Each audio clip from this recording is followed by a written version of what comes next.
नमस्कार, आप देख रहे हैं पुलिस महानगर। तो आइए शुरुआत करते हैं आज की कुछ खास खबरों से।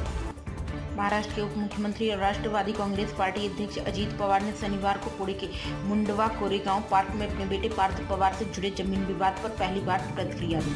उन्होंने कहा कि अगर उन्हें इस जमीन के लेन देन के बारे में पहले पता होता तो वे इसे होने ही नहीं देते। अजीत पवार ने स्पष्ट किया कि इस प्रकार की जमीन को महारबतन कहा जाता है, जो सेल डीड नहीं हो सकता, लेकिन अब यह देखना होगा कि यह लेन देन कैसे हुआ।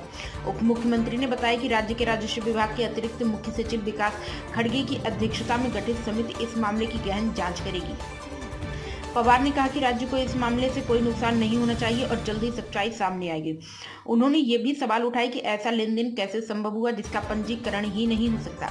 इसके बावजूद यह पता नहीं चल पाया कि यह कैसे हुआ और क्या इस मामले में किसी का कोई दबाव था। अजीत पवार ने पुणे के बोपोडी इलाके में अपने बेटे से जुड़े एक अन्य जमीन लेन देन का भी जिक्र किया। उन्होंने कहा कि इस मामले में उनके परिवार का नाम जरूर था, लेकिन उन्हें इसकी कोई जानकारी नहीं थी। अगर उन्हें पता होता तो वे इसे नहीं होने देते।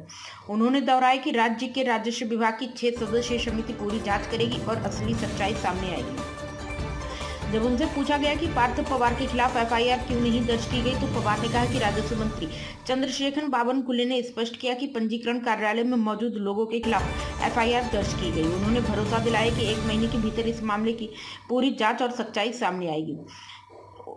उनमें अमेडिया इंटरप्राइजेज एलएलपी के अधिकृत हस्ताक्षरकर्ता दिग्विजय पाटिल, पार्थ पवार के चचेरे भाई और मूल जमीन मालिकों के वंशजों के लिए पावर ऑफ अटर्नी धारक शीतल तेजवानी, साथ ही सौदा दर्ज करने वाले उपपंजीक रविंद्र तारू शामिल हैं। इस मामले में रविंद्र तारू और तहसीलदार सूर्यकांत एवाले को पहले ही निलंबित किया जा चुका है।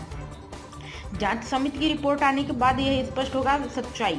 इससे पहले उप मुख्यमंत्री के चाचा और राकपा सपा प्रमुख शरद पवार ने कहा था कि मुख्यमंत्री देवेंद्र फडणवीस ने इसे गंभीर मामला बताया, इसलिए जांच कर समाज के सामने असली तस्वीर पेश की जानी चाहिए।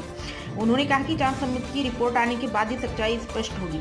इस मामले ने महाराष्ट्र की राजनीति में हलचल मचा दी और अब जनता की नजर इस समिति की जाँच रिपोर्ट पर टिकी है। अब तक की खबरों में बस इतना ही।